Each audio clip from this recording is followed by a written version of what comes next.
Hello again. 24 years ago, I read this book.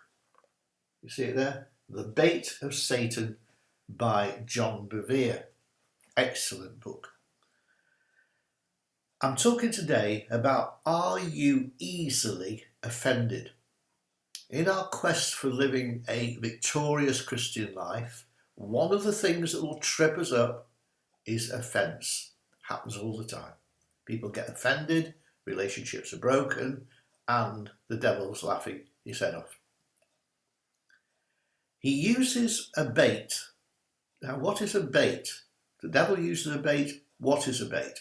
Well, fishermen or hunters will tell us to catch a fish with a rod and a line, there must be a hook on the end that the fish grabs onto, and it goes into his mouth. The fisherman pulls on the line and he's caught.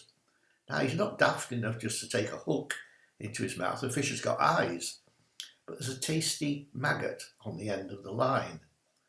And once the hook is in the fish's mouth, it's soon on the way to the dinner plate.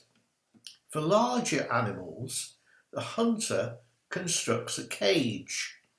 Now, the entrance side of the cage drops down as soon as an animal touches it, but it's got to be lured into the cage.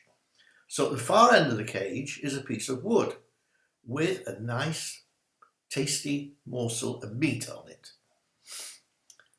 The animal smells the meat, goes into the cage, and the trap comes down and the animal is caught.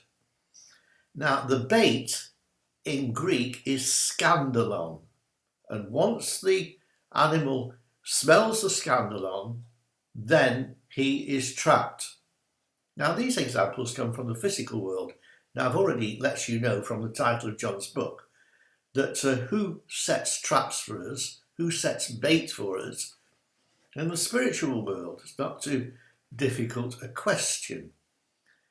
Now, as the disciples had been with Jesus a few years, they were with him 3.5 years in total, we read in Matthew 16 that Jesus asked them a direct question. Who do men say that I am?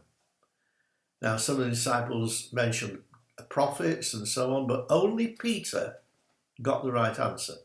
Simon Peter answered and said, "Thou art the Christ, the Son of the living God." That's Matthew 16, verses 15 and 16. The cat was out of the bag. People now knew who Jesus was. He wasn't just a prophet. He was the Son of the living God. And then, as we read on in Matthew 16, verses 21 to 23, Jesus was then able to show his disciples that he must go to Jerusalem, suffer many things of the elders and the chief priests and the scribes, and be killed and raised again the third day. Now, when Peter heard that, he took him and began to rebuke him and said, "Be it far from you, Lord, this shall not happen to you." And Jesus turned and said to Peter, "Get behind me, Satan, for you are an offence to me." That's the same word, scandalum. Now, Simon Peter, who had just received the great revelation that Jesus was the Christ, was now, just a few minutes later, severely rebuked by Jesus, who called him an offence, scandalum. So Satan had used Peter as a bait to try and stop Jesus from going to the cross. Now, the scandalon or bait of offence that Satan used against Jesus, guess what? He uses it against us. Especially from people who are close to us, people who say nasty things about us. We don't know them, well, so what? Say nasty things, water off a duck's back, doesn't bother me. But people around us who are close, family members, friends, they're close enough to be able to wound us. If we're not spiritually in shape, we need to be in shape. We need to be strengthened spiritually so that potentially hurtful words and actions don't actually wound us. If we're strong, we can overlook an offence, and that's the honourable best option, as Solomon wrote in Proverbs 19 verse 11. Think about professional wrestlers, all-in wrestlers. I don't watch wrestling, but my granddad used to watch it, and I've seen wrestlers pick up a stool in the ring and smash it over the head of their opponent. They just and carry on fighting. They're not wounded by it because they're in shape. Now, we need to be in shape honourably to ignore the daily opportunities that come to us from Satan through our family and friends and those around us.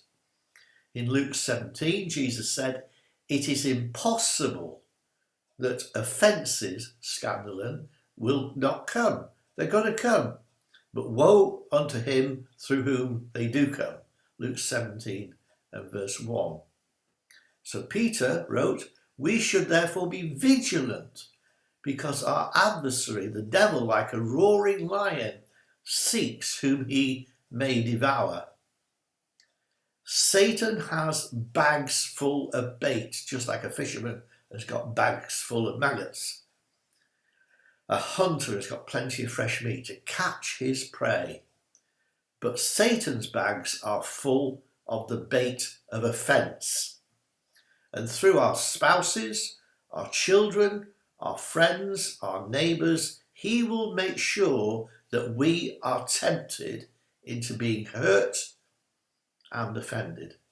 Now, in the next few videos, I'll be explaining how not to be amongst those who are taken captive by the devil at his will, but we should be able to escape out of the snare of the devil.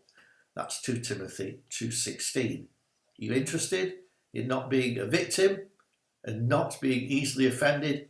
Keep watching the next few videos. I'll see you then.